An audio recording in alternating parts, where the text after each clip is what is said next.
The defense said they wanted it, and the prosecution was clear. They said no.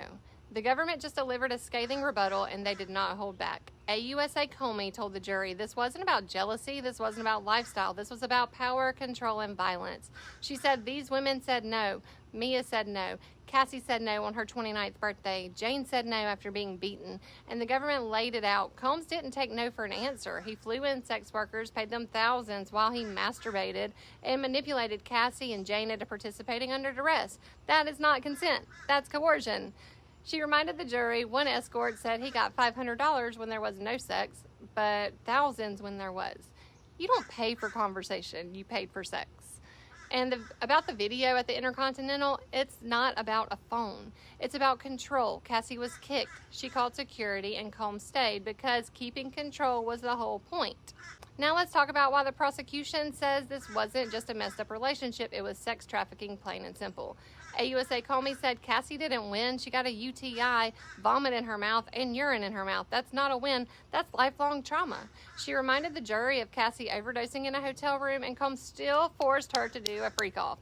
Jane performing oral sex on Anton after being beaten by Combs. She said this wasn't just sex. There is no separating the violence and the sex. The defense claimed that this was all for the money, but AUSA Comey said Cassie already got paid. Why would she risk perjury now? Mia already settled. She had no reason to lie. And Jane, she doesn't even plan to sue. Not to mention, they all said that they either loved him or still do, so why would they do this if they loved the man? They testified because they were done being silent. And that, Comey said, is what tells you that they're telling the truth. In her final words, AUSA Comey told the jury that Sean Combs thought he was untouchable. And for decades, he was. He coerced Cassie and Jane, and nothing happened. He raped Mia. Nothing happened. He beat them. Nothing happened. She called him Mr. Number One on the Forbes list, a man who used money and power to trap women in a cycle of abuse and then buy their silence. But now, Kid Cudi backed Cassie's story, Deontay Nash backed Jane's, and Combs is not above the law.